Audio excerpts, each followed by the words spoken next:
Greetings and salutations, this is Huge Ass, the biggest YouTuber ever! And good morning, Jarsouls! And it's a rare morning live stream for me, an evening one for most of my audience, of course, but I had the opportunity, so I thought, why not? And at this point of history, the world post the final experiment, we are inundated with so much copium from flat earthers that it's possible that we might have to do a reenactment of Noah's flood, or the Epic of Gilgamesh, whichever you prefer. So today we'll have a look at how a few flerf heads are popping all over the globe in response to the proof that they've been asking for that also shows that they're wrong. And the copium-fueled and hilarious ways that they've been twisting and turning to somehow explain how a 24-hour Antarctic sun could possibly exist on flat Earth. And hilariously failing at doing that. Joining me to enjoy the flow of copium, with his finger on the camera, is Roohif. Hello, Roofy. Good morning, Hugh. Yes, you're an hour ahead of me, of course, pretending to be an hour ahead of me with daylight saving and that sort of thing. It's 10 o'clock, yep. Yes, but 9 for me. And yeah, so early in the morning, but hey, it's unusual for a Just stream, but that's where we are. So what have you been up to? You've been certainly been in the thick of the copium that's been flowing? Not so much. I've seen a bit of it. Like I've seen Flatzoid and Sovereign Soul and those guys. I tend not to give those guys any attention because they're attention whores, right? So yeah, they don't honestly believe what they're saying, and we're kind of perpetuating the behavior, or we're encouraging the behavior if we give them attention. So I don't watch their streams, but I kind of see what guys like Andrew Johnston and obviously you guys in the Wolfpack put out to show the cope. If Flatzoid says something really stupid, I'll give him a little poke via Discord. That keeps me amused. Also, you have a bit of a relationship with Jaren too, so you've been talking to him about the fallout of him accepting reality, you could say. Yeah, a little. I've been, heckling him, shall we say, for close to a year in Telegram, and I've probably made maybe 10, 3 or 4 minute videos purely for the audience of Jaren, just to explain little bits and pieces. Why don't we feel rotation? What is critical thinks weight change with latitude experiment?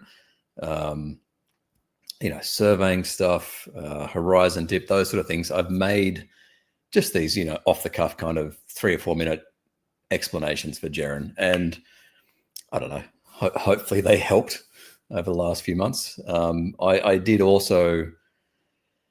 sort of kind of foresee the fallout, both with him personally and from the community, obviously, what was going to happen when he came back from the 24-hour sun, and just kind of said things like, prepare yourself, basically. You will see, you will look at some flat earthers in a different light when you get back. And yeah, I think he was, I tried to prepare him. Whether that had any impact, I don't know, but I think he's doing okay for what's happened. He's running a scorched earth policy at the moment, scorched spherical earth, which I'm quite enjoying, ripping into, people like Flatzoid and Sov Sol. I also think he has soured enormously on Dave Weiss. He's got why. To sell. Yeah. Oh, because he's a grifter, basically. Same with Flatzoid. Yeah. Well, actually, to me, that's the biggest revelation about Jaren, is that he wasn't actually a grifter. He was a genuine truth seeker. I didn't really see that.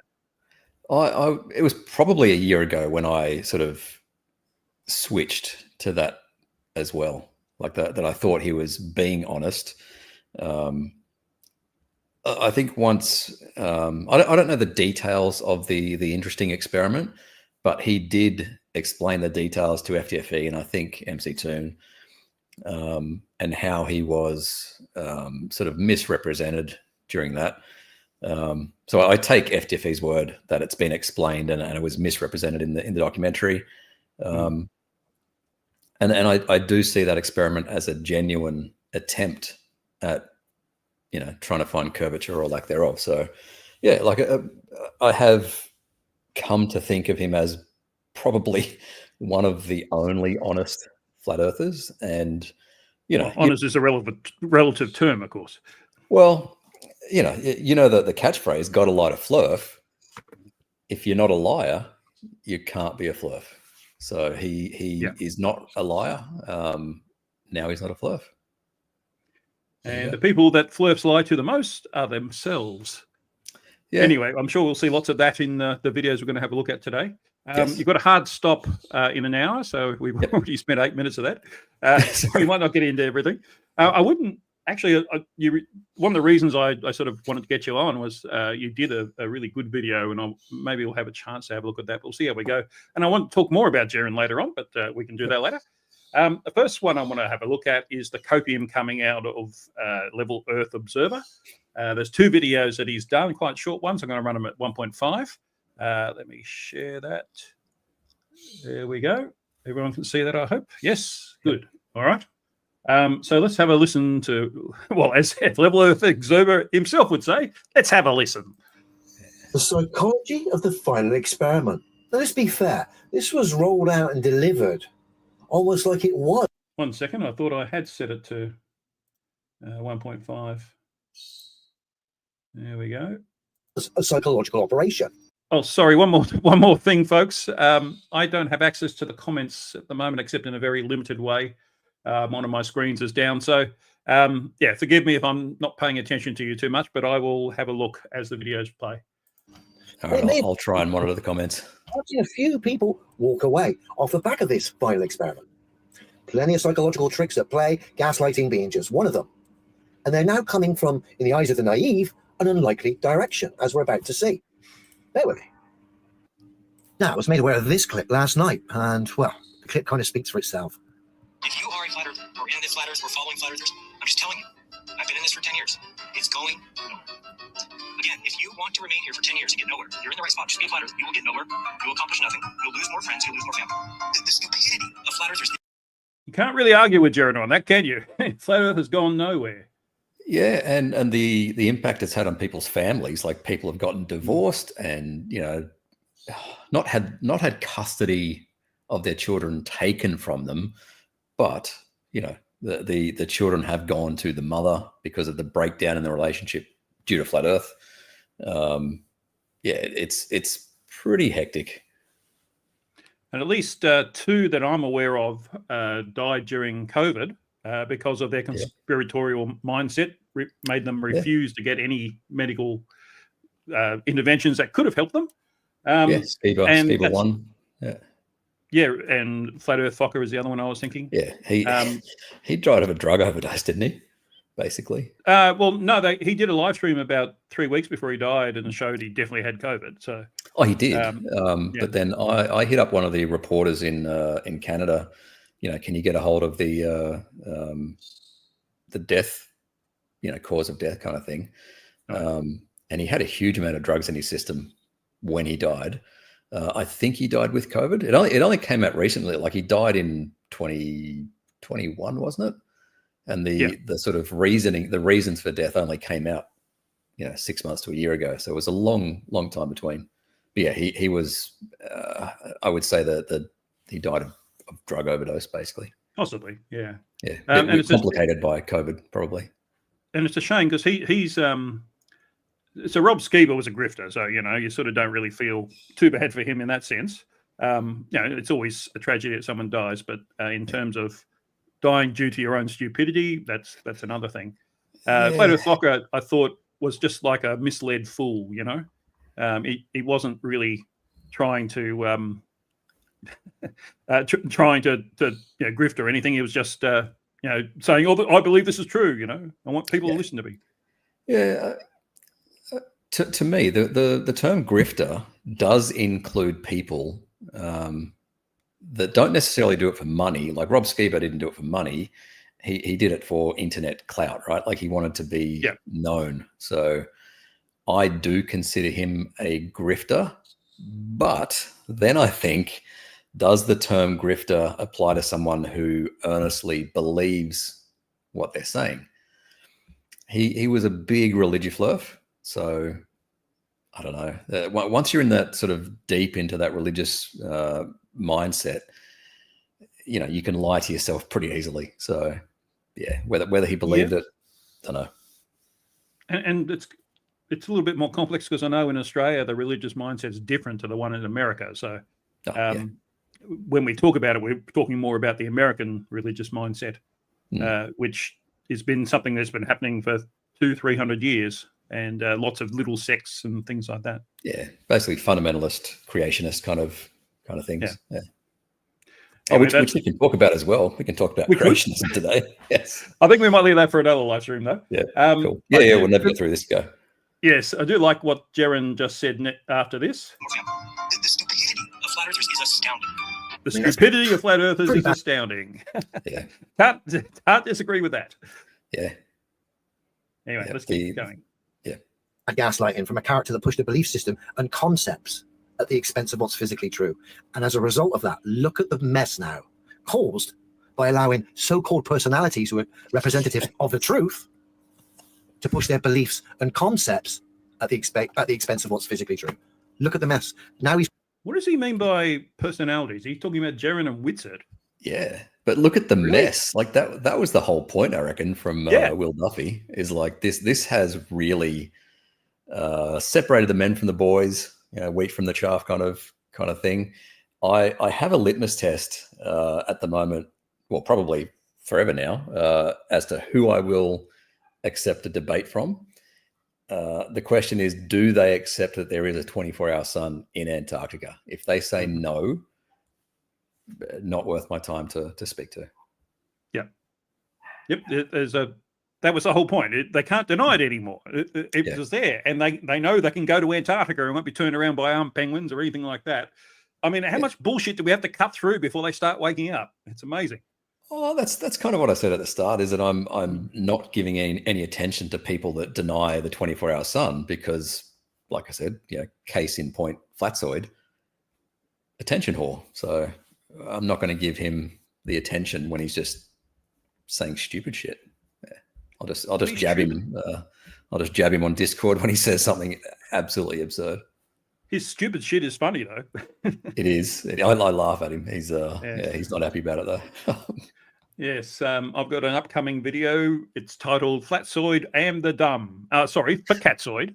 For Catzoid, yes. He will forever be known as for Catzoid. Yeah, which is part of why he's dumb. But anyway, we will see that later on. And we'll see a little bit of his live streams. It's like a convention of idiots. It really is. That Michael Kahn, apart from sounding drunk all the time, is really stupid as well. Oh, the turtle moves. The Catzoid is most disingenuous. Flerf Copium. Yeah. Thank you very much for that. $2? £2. Sorry, £2. Thank you. Let's get on with this. Otherwise, we're never going to get the hour done. He's caused all this mess, all these problems. He's jumping ship. You cannot make this stuff up. It wasn't made up. He did it because he was honest. Yeah. That's the bit you can't make up. Nobody believes anything. You don't have to believe anything when you're flutter. You don't have to believe anything because you don't have a model. You don't have a map. You just kind of go through it. If something comes up that doesn't match our worldview, we just kind of say it was fake and move on to the next thing and say, water lies flat. I cannot associate myself with these people or consider them smart ever again. I don't want to be called a flat earther. I don't want to be associated with people who can't see reality in front of them. Every single person that I used to think was a good researcher, from Level Earth Observer to Plain Truth.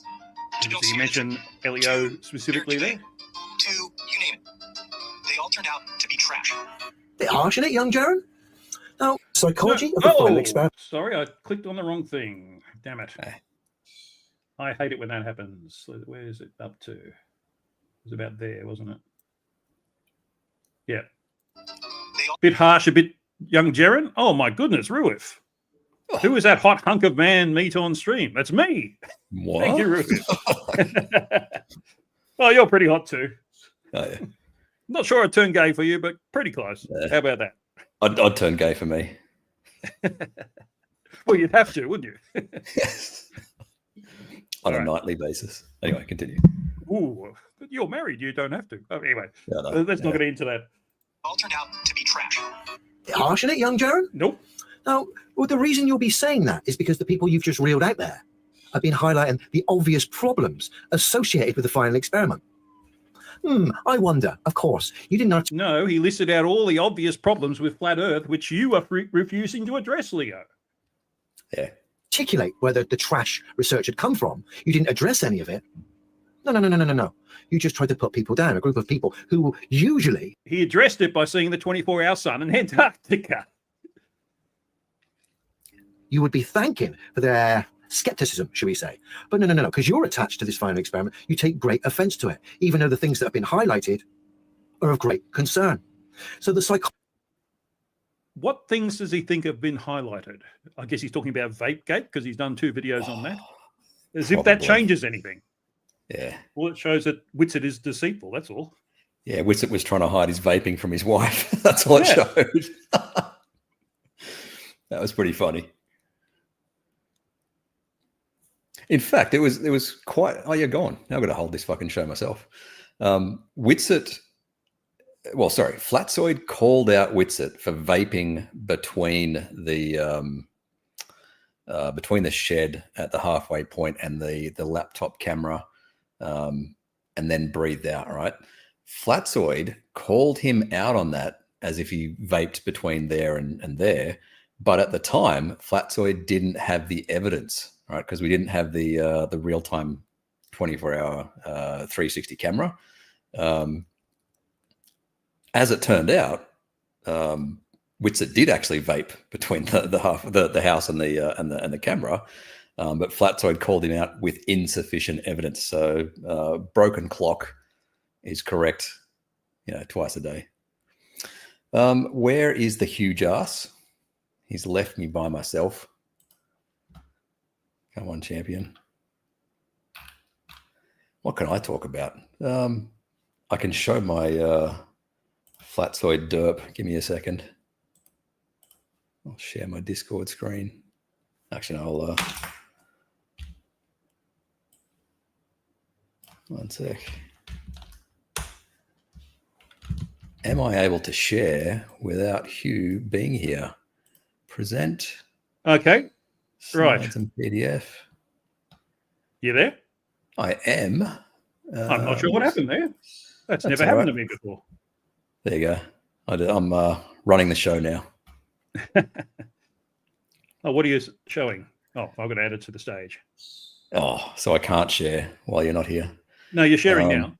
Oh, yeah, no, but I mean, I can't share by myself without you sort of presenting it. No, yeah. I need to help, yeah.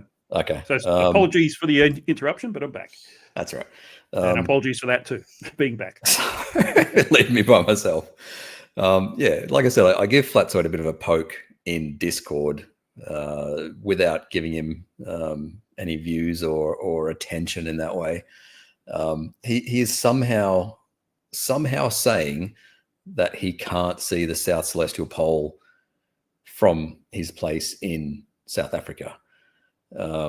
Oh, yes, this was hilarious. Yeah. Yeah, I don't know what he's trying to say here. I mean, is he trying to say that his line of sight is blocked by some huge mountain directly to the south of him? Or is he saying he, I don't know, sets up a telescope and points it north and never points it south? Like, I don't know what he's trying to get at. But I know that once it's demonstrated to him, oh, there's the South Celestial Pole, he goes, oh, like he'll move the goalposts like fucking 20 miles away. He's a very disingenuous and dishonest interlocutor. It's a nice word. Mm-hmm. Dishonest debater. He, you showed me the other comments that he'd made. He seemed to be saying, the impression I was getting is he was saying that there has to be a star there for there to be a pole. Sigma Octantis isn't exactly on the pole, and it's only magnitude 6, so it's only visible in very dark skies, and only just in that case. Well, I've got it from Sydney. Like it's what did I do? Like a 4-second exposure, I think. Yeah. Well, it's not the same as visible, but yeah. Yeah. And it's actually further away from the pole than Polaris is from the North Pole. So Sigma Octantis, I think it's about 88.8 or 88.9, something like that, declination. And Polaris is plus 89.3 something. Yeah. And moving away from the pole. Yeah. I did some quick astrophotography the other night that I posted in the group chat. I should bring that up very quickly. One sec. But I guess the point was that he seemed to be confusing a star with a pole. Yes. You don't need to see a star. You see the stars rotating around. You just watch the Southern Cross through the night. It'll be upside down, and then it'll become the right way up. Yeah. I mean, as far as stars can be up the right way up. And you'd think that'd be enough to say, okay, well, the stars I'm looking to the south are rotating around something. That's what we mean by a pole. I don't know why Flatsoy can't grasp this concept. Yeah. Anyway, on screen is my lovely Jupiter photo from a couple of nights ago. So pretty nice. You can see the two moons. Hey? Oh, the two moons. Yeah, that one was apparently Io, and that one was Ganymede. And funnily enough, the orientation of the red spot is at the top of Jupiter when people in the northern hemisphere, the southern hemisphere, see it down the bottom. Hmm. Who would have thunk that? They do actually have a reasonable explanation for that, but it's more for the moon as to why we see it differently in different hemispheres. Yeah, because the moon's sort of in the middle of the disk, and if we're looking from different directions, it's going to appear differently. But that doesn't explain why people on different places around the disk can't see different faces of the moon. You know, with the upside down orientation, I do try and correct globers occasionally using that argument, because the flat earther, we're both looking at the ceiling explanation is valid. So I say, if you're both looking east, all right, if you're both looking, towards the horizon or whatever, then a change in orientation of the moon or of Jupiter is cannot be explained by the looking at the ceiling orientation thing, if you look east or west. Anyway, continue. I'll stop sharing. All right, then. I'll just set up the next video because we may as well jump to that.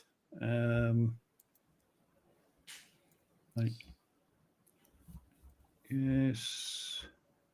What's this one?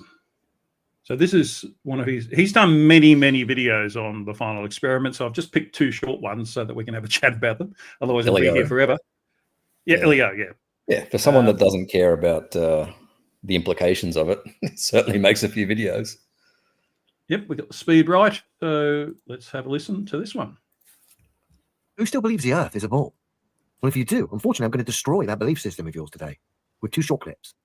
The first clip is a perfect example of the optical effects at play in this realm, this place we find ourselves. The second clip is showing a practical demonstration, highlighting the absurdity of the globe Earth. And hey, there we go. So remember, this one's called "This is Why They Needed the Final Experiment." So his whole argument is that what they saw is optical, as if everything we see is optical, of course. Yeah. And he's going to say, well, we can't trust optical, basically, and that's why the final experiment is fake, as far as he's concerned. So therefore, everything you see is fake. Yeah, including the things, the physicality of the Earth, as he calls it, that he uses for flat Earth, to support flat Earth. Not that he actually presents any. Yeah. Anyway, let's continue. First clip, we get to see the optical effects of the Earth here reveal themselves to us in all their glory in this time-lapse video. These effects are often cited as proof of curvature by mainstream believers. But as we're going to see here as I press play, over the course of a day, we get to see the optical effects changing, buildings sinking, expanding. This little port or town seemingly going behind the curve. So the curve is what? Selective? It's not bothered at the moment. It's not interested. But in a minute, it wants to show its globe affiliation. It's like, hang on a minute. Too much truth is being revealed here at the moment. We need to put some sort of optical. He's absolutely right there. Too much truth is being revealed, but he's getting it 180 degrees backward. What this shows is that refraction can make things over the horizon appear. He's thinking of it the other way around. He's saying, refraction makes you think you're looking at a curve. That's the exact opposite argument. Yeah, I've figured out where this Skunk Bay weather cam is, and it's about 9 meters off the surface. Most of his live streams don't show extremes of refraction, but occasionally, when you are this close to the surface, you can get days like this. That's just happens. It's like this is kind of not quite the black swan, but it is showing the extremes that can happen on some particular day.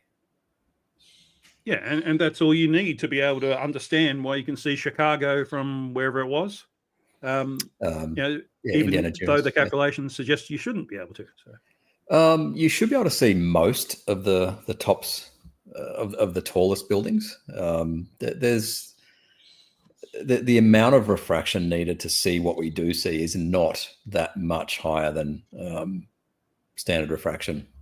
You never see down to the shore. You need the light path to move maybe half a degree. And that's it. I did the calculations when Ranty thought he could see France from England. He's got to cringe at that surely now. Yeah, he does. I asked him about it. I had him on after he woke up. And he was wanting to. He was seeing what he wanted to see, and that's what most flerf arguments are. I see this. I want it to be that, so therefore it is. Yeah, he did some. He was another guy that is an actual truther. Like he got out there and did shitloads of observations. I remember he did one where he literally sort of made a little bowl in the sand and put his camera at water level and could see some thing 10 miles away or whatever it was. And I'm like, this was one of those 2 observations. So Ranty did an observation and Sleeping Warrior did an observation of Isle of Man from St. Bees. And they were both really close to the surface. And that's kind of what prompted me to go and learn about refraction. I was like, how is this possible? Interesting you say that, because I had the same with the black swan. I didn't really understand how that was possible. I knew what refraction was, but I didn't understand it could affect what you see over distance to that effect. And but now it's you can calculate it. It's very easy. So and the sort of the spread of possible values. The black swan was like a foot off the surface, and when you're that close to the surface, the possible gradients that close to the surface are unbelievably extreme. Like you can easily get a gradient that would curve the light more than the curvature of the Earth, and therefore would look concave. Like I've said since, I don't know, 2017, 2018, get above the surface if you want to do a well, sorry, this is kind of directed to flat earthers. Get above the surface, because globers, it's like an asymmetric argument. Globers can appeal to extremes of refraction, but if there's obstruction, we can explain that as well. So it's not fair to flat earthers to do these observations close to the surface. Anyway, I'll shut up now because fuck, it's 10:30. Well, yes, time's getting away on us, but it's very interesting. And I just wanted to add, I love it when they do a laser test over a frozen lake or something. They don't have the concept that the lapse rate is greatly increased over ice. It's very cold close to the ice itself, but as you go up, it warms up quite quickly, and therefore refraction is greater. Very strong. And what was his name? Grouter One did that.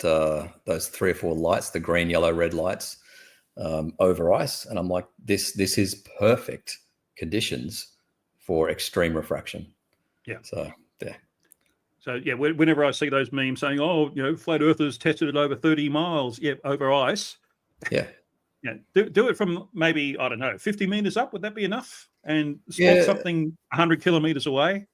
The ideal observation to either to see bottom up obstruction or to measure like 8 inches per mile squared of drop is from one mountain to another mountain, right? So Canigou is a good one for obstruction. I've done a stack of theodolite measurements from one elevated spot to another elevated spot in Australia, in California. Yeah, I mean, flerfs could measure curvature, literally, hiring a theodolite for $50 a day, going out and making a few measurements. It really is that easy. Something you've done. Yeah. Both here and in America too. So you've done it. Hired a theodolite in California and went to the Californian Aqueduct north of LA in Palmdale, Lancaster, and just took sites to various mountains around. And who'd have thunk it? We measured drop. So. Yeah. And more than that, what you're saying about mountain to mountain is the best way of doing it. I was up at Mary Cairncross in Mullaney, which is just north of Brisbane here in Queensland. And there's a lookout there. You look out over the Glasshouse Mountains. And I took got the theodolite app on my phone and figured out where level was, got it all zeroed as close as I could possibly do it, because it's really hard to hold a phone steady enough for that. But I got down to 0.1 off. So that's within margin of error, obviously. And I could see where level was from where I was, and I was at 460 meters, I think it was. And Mount Biawar, the biggest of the Glasshouse Mountains, was underneath level, and its height is 560 meters. Yep. So there was a drop of 100 meters. And I think it's something like 10 kilometers away. Yeah, flerfs perspective. Basically. So those would probably say, "Oh, well, how come you couldn't see the mountain leaning away?" Well, it's 1 degree every 69 miles, so it wasn't 69 miles even to see 1 degree, let alone enough to be able to tell. And there'd be what's the cosine of 1 degree? Tiny. Oops. 99.98. So it would be lower in height by a few centimeters. Yeah. Maybe a foot. Anyway, let's see what Leo has to say. Effects at play here, which might fool naive individuals into thinking physical reality is wrong. Nah. But I find this footage fascinating. Yeah, it's fooled you into thinking it supports you. That's what it's fooled. You misunderstood. It's physicality from reality. I guess that's what he means by this. But you're interpreting it incorrectly. Yeah. You're using it to support yourself rather than figuring out was it telling you. You get to see the buildings expanding, morphing, reducing in size. Now, globe believers at this point would think the town or the fishing port here is actually behind the curve. But again, it's not. It's just optical effects at play over the course of the day. I mean, look now. No, we'd agree with that. We don't think it's over the curve. We can see the horizon behind. Oh, that's a mountain. That's a couple of mountains behind. But to the left. Can you see to the left? Yeah. You can see the water to the left. Yeah, and this mountain is obviously cut off. So, where's the rest of it? Oh, I've mapped all these mountains. Yeah. So, like I said, I found the backyard that I'm fairly sure this where the camera's in, and figured out what the mountains in the background and the midground are, and it's just an extreme variable refraction day, which happens occasionally. So, and it's perfect evidence that you can see things over a curve because refraction has this much effect on what you're seeing through the atmosphere, and yet he's saying it's the other way around. Yeah, that mountain, the really faint one in the background, should be substantially higher on a flat Earth. Yeah, just like I was saying about Biawar. Yep. Oh, that's mad, isn't it? I love it. And remember, everything I say is backed up by practical, demonstrable reality, substance-based demonstration. It might be, but you're misinterpreting it because you don't understand it, you idiot. Yeah, like he thinks his crane should be swinging in the... You're going to set observations over a large body. Yeah, because of the rotation, Yeah. But you don't feel the rotation, so why would the crane feel it? Anyway. He's got one more example, which I'm sure you've seen before. Of water, you need to have practical references of the substance at play, backing your conclusions with your observation, thus taking into account the many optical variables. Here we go. Now we come to our practical demonstration, which highlights two things here. One, you need solid separation to separate an air pressure system from a vacuum, thus proving the globe Earth residing in the middle of the vacuum of space is nonsense before we've even got going. Not an opinion, a demonstrable fact. Gravity doesn't cut it. Whatever's at play there isn't man enough because it can be overcome by a gentle breeze. A gentle breeze disrupts the vector. If gravity isn't at play there, why is it hanging down in a vacuum? Yeah. Was it Flatzoid that tried to say the whatever gas is in that syringe hit the wall and then like pushed back the syringe, and that's why it moved? Was that Isn't that exactly? Well, no, it's not. It had to build up enough thrust for it to overcome gravity, I guess. Oh no, this is in the vacuum, right? So this is in the vacuum where the exhaust basically from the syringe, Newton's third law, whatever. It's throwing out mass. Yeah, but the chemical reaction had to build up to the point where it was throwing out enough mass for it to overcome its inertia. Yeah, and I think it was Flatzoid was saying, no, that's not what happened. It the mass hit the wall and pushed back on the wall and somehow pushed the syringe back. It was pretty bad. But even in this footage, you can see the stuff hitting the wall and it's still not moving. It's just a matter of building up enough thrust to be able to overcome inertia. So move. Of a tower crane, thus overcoming gravity, thus proving tower cranes can't be upside down in relation to me on a ball. So if it's hitting the wall is the thing, how come it didn't move for a bit? Yeah. It's bizarre. Held there by gravity, if gravity can be overcome by a gentle breeze. Another demonstrable fact. And then we get to the claims of space, rockets flying about in a vacuum. When we test that theory with practical references, we can see that rockets require, just like aeroplanes, they require air or something to push. No, that's completely ignoring Newton's third law of motion. So equal and opposite reaction and that sort of thing. So the biggest thing with flerfs in general is that they don't understand that more than one force can act on an object at once. Yeah. They're just completely useless at that. So, hang on, where is she? Crafty? Yes, just showing Crafty her. Hello, killer. Crafty. I did my very first video with Crafty. Nice. I haven't seen her for a while, but yeah. Yeah.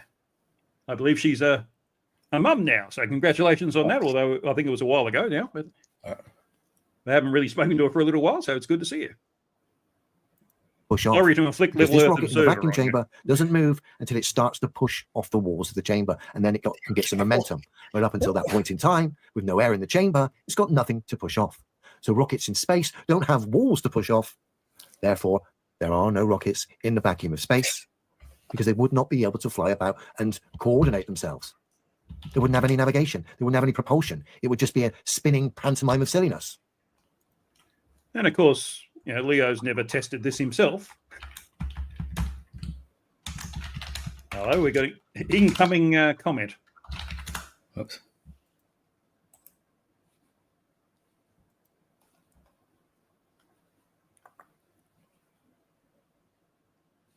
Okay. Crafty's, 2.5 years. Oh, sorry, I missed that one. It's been a while. Like I said, it's a bit more difficult for me to look at the comments at the moment. But anyway, has he got anything more to say on this? Oh, yes, train tracks. Yes. All right, let's do the train tracks. God. My live chat just. It should become obvious. It should be obvious by now that the optical world we see is different to the physical world we experience. I mean, it would be a real. That's our argument. They tell us trust your eyes. Yeah.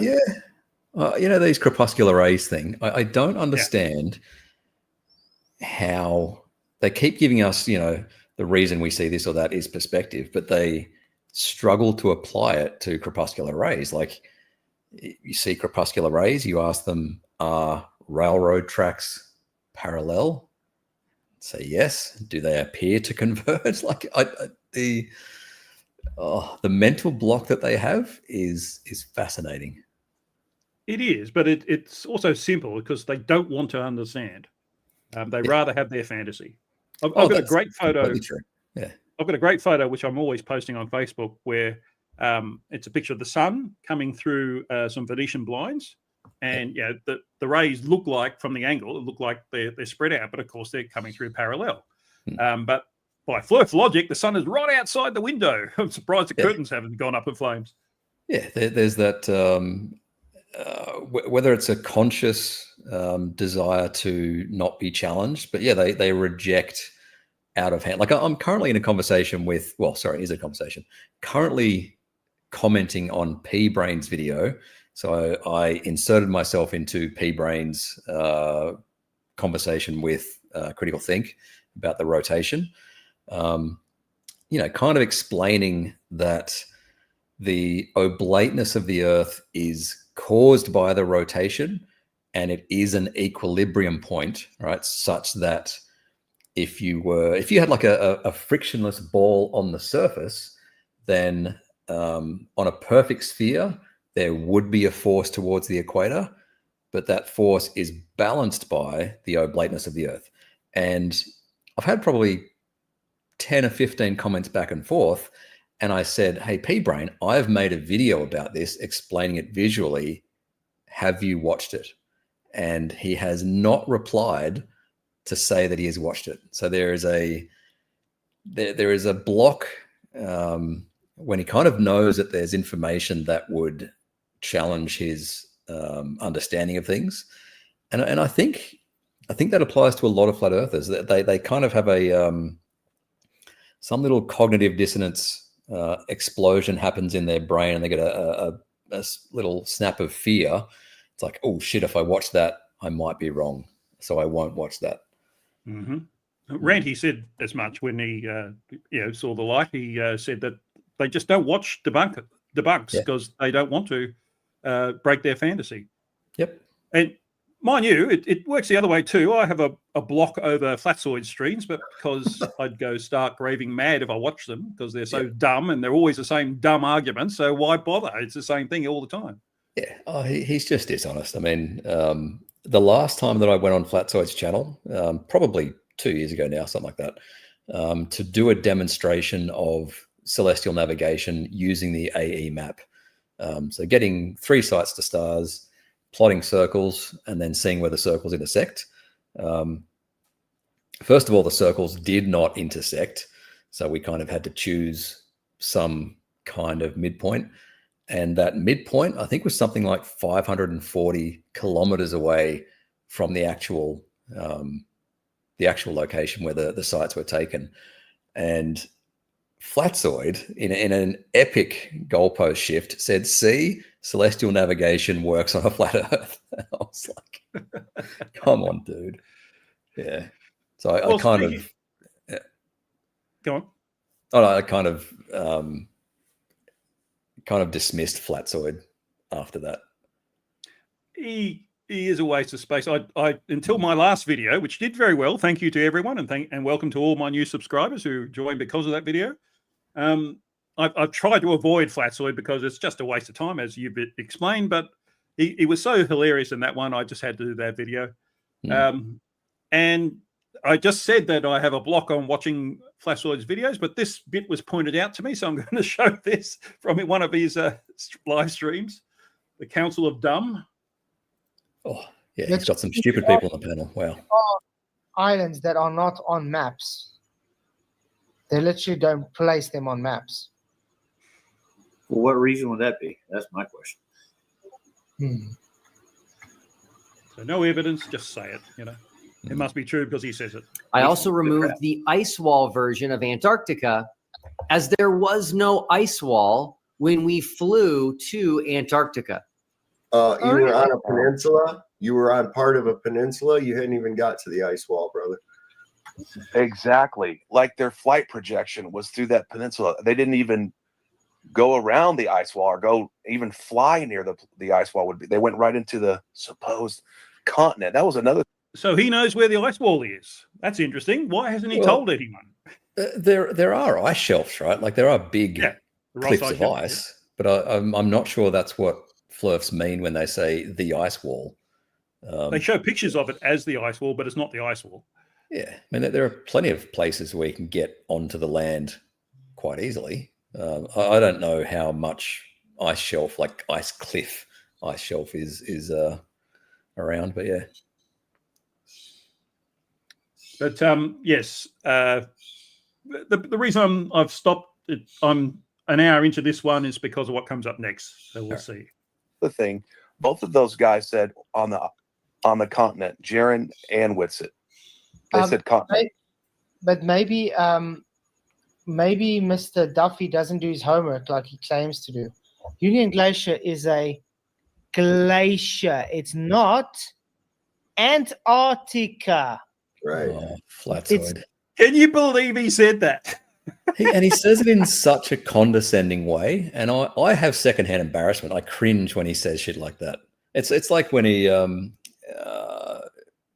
like when you explain, oh, there's also refraction at play, and he goes, so not Earth curve then, and I'm like, holy shit, dude, there can be two things happening at once. He's such a dishonest and disingenuous debater. It's he obviously doesn't know what a glacier is. It's a frozen river. That's all it is. Which means it has to have land either side of it. What's that land, Flatsoid? And given Jeran and Whitsett both confirmed that they'd been doing GPS all the way, they've been citing the maps and things like that. They knew exactly where they were. Was one of the first things he said in his first live stream. They are definitely in Antarctica. Oh, and that's Jeran knew when he was in Punta Arenas what was going to happen. Yeah. I think from the second he saw the light to the south when it was nighttime. Yes, because you could hear it. Oh, you could hear it in his voice. That was, I feel sorry for Jeran. I do not feel sorry for Austin at all. No. Yeah. Well, he's been absolutely creamed by flat earthers. But Austin he keeps saying, Jeran. Austin? Yeah, well, I mean, they're both getting creamed, I guess, but Jeran knows how to stand up because he's fighting stupidity with knowledge. So that's always an easy fight.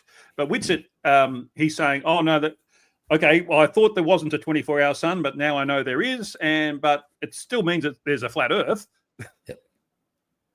But explain how. Well, Jeran nailed it before he even left to go to Antarctica. You know, he's always said, we know the order that the sun goes over the continents, right? Like goes over Australasia, blah, blah, blah, over Africa and over America, North America, South America. So, and then it loops back around, right? So if you were to sort of, you have to arrange those continents in a circle. That's the only, like it loops around. So it has to be a circle. The only way you can do that is the AE map with either the North Pole at the center or the South Pole at the center. So given that we have 24-hour suns at both poles, there can be no other flat Earth map. So Jeran correctly deduced that if the AE map is not valid, then there can't be another map. So he's not stupid. Hey, B-Ball in the chat. Yo. Yep, that's his life. There's quite a few good. He's a very good creator. I think I saw a couple of others in here earlier. My mum bakes cakes.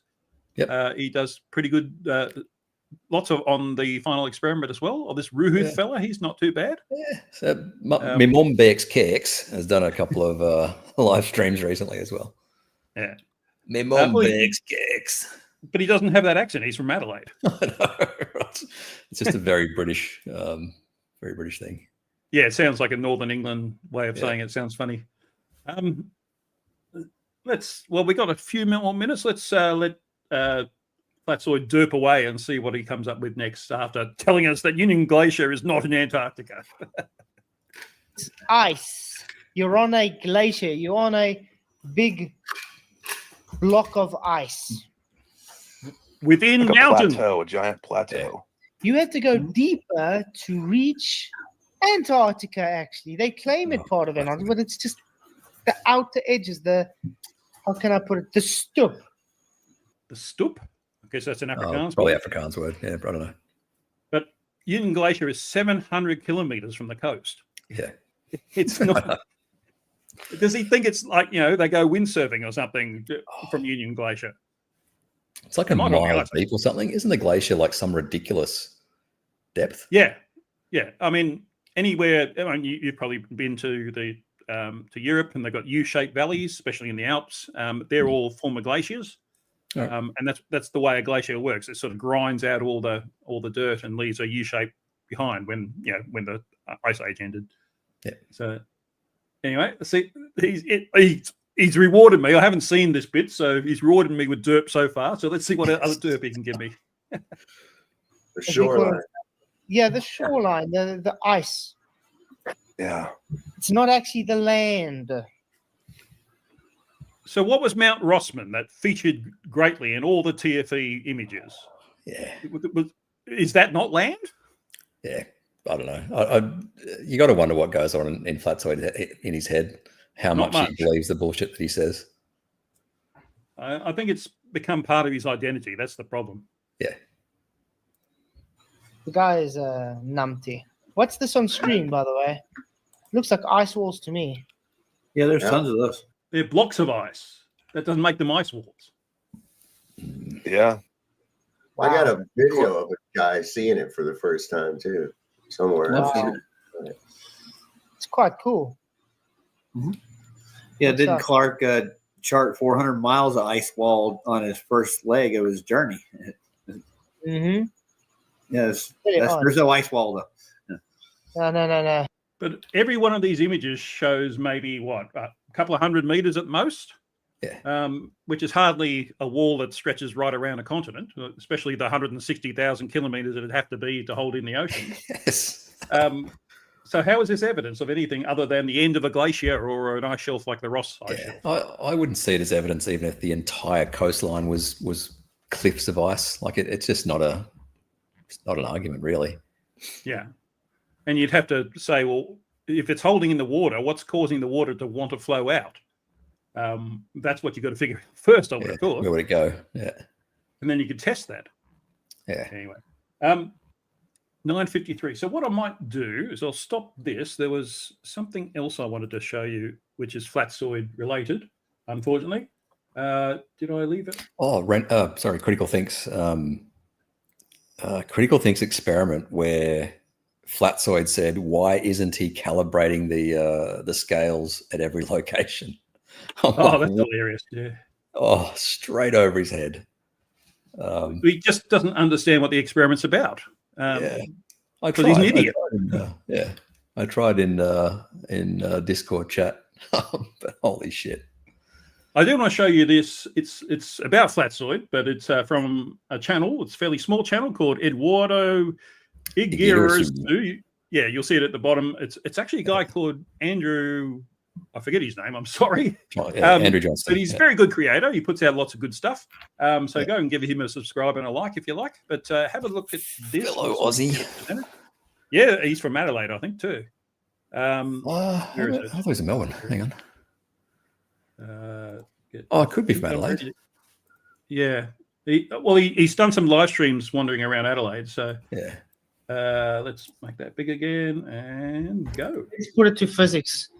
If something's denser, it takes more energy to move than something that's less dense. So in other words, it uses more of its energy up quicker. So it takes longer for it to accelerate compared to something that's less dense, and therefore it accelerates at the same rate. Which makes sense because density is mass as a function of volume. Yeah. I mean, I take a lot of energy to move. Although you would have a fat joke. Accelerated at to the speed of light. Yeah, maybe that'd take a long time. Yeah. You're almost infinite mass, right? Almost, yeah. I'm working on it. Yeah. In other words, small objects accelerate quicker. Big object takes longer to accelerate, but they all meet at the same point and accelerate at the same rate. Like there's bits and pieces that are true there, and then he kind of like it's almost correct. Oh. Well, he was correct at the end, but he said small objects accelerate quicker. Well, so he's contradicting himself, right? Yeah. Anyway, he's trying to say something as simple as F equals ma, right? That's what he's trying to say. Yeah. But kind of wants to include density in it, and it's just ended up sort of tying himself in knots just to avoid saying F equals ma. But he's not smart enough to know that he has tied himself up in knots. So. Yeah. But he says it in that smarmy fucking arrogant way, right? Oh, this is such an easy thing to understand. Like the disingenuous arrogance when he clearly has no idea. Yep. Yeah. And that's the funny thing, he has no idea about anything. Union Glacier is not in Antarctica and so on. Doesn't even know what a glacier is, really. Real cygnus, right? So he goes mass divided by volume, which is density. How does density have a direction when it's a scalar? Yeah. Like how is density a force? Like it's absurd. I'll never forget when Sleeping Warriors said density was a force. Yeah. Well, it's a force of stupidity, because he's pretty dense, and he's often on Flatzoid streams. Like I said, a council of idiots is what his streams are all about. Where did he go for the last couple of years? Who cares? Why did he come back? That's the bigger question. Good point. He should stay away. Yeah. Can't believe he got a law degree. Oh, no, he already had that. No, I knew, but I can't believe he ever got a law degree. Yeah, I guess he must have had when I was at uni, they had a thing called a terminating pass, a conditional pass, actually, on the condition you never do it again. Maybe got it from the University of Western Samoa, a la James McGill, if anyone gets that reference in the chat. Or wherever Kent Hobart got his PhD from, or something like that. I understand. I understand it was a genuine law degree from a genuine university. Yeah. But my understanding, and this might be wrong, so I preface it with that, is that he got himself a job as a, paralegal or something. I don't know what. I'm just guessing. And he was so insufferable, he gave that up after six months. No one wanted to work with him. And so he went off and did other things because he knew he wouldn't be able to. He does like airport transfers or something, doesn't he? In buses. Oh, he did that, but then he got in trouble with that. So. Oh, that's right. Yes. Yes, he did. So I don't know what he's doing now, apart from being an idiot on Flatzoid stream, which is what that stream's for. Yeah. Oh, respect for Jaren as well. Jaren's acknowledged on stream. He goes, "Oh shit, this is probably going to end my channel. I've put in job applications for, whatever the local CVS or whatever." He's acknowledged this is shit for him, and he's got to get a real job. So yeah. And that's the thing. Respect. A lot of flat earthers, who's going to employ them? What's he going to have on your CV? The last 10 years, I was being an idiot. Yeah. Oh, Oakley's unemployable. Yeah. I feel sorry for his wife, for his kids. Like he will never be able to provide for his family because he's been an absolute cunt online. Yep. And demonetized. Anyway. Sorry. No, we're more than 7 minutes in. Isn't that the? Oh yeah, 7 minutes or whatever it is. 45 seconds, I thought it was actually, but it might have changed. Okay. Yeah. I actually I forgot to set the monetization on this stream, so you're getting it for free. Nice. Anyway, all right, guys. Seeing the hour is up, and Roohif's got things to do, places to see, people to beat up. Well, not that much. Metaphorically, to go to. Yes. Thank you so much for watching. And I think the corgi is warming up. There's nothing left to do but cue the corgi.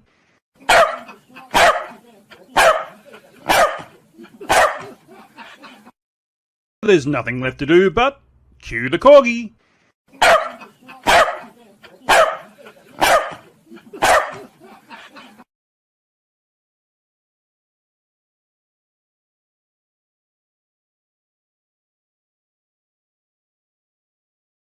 You're despicable. Piss off, you fat fuck.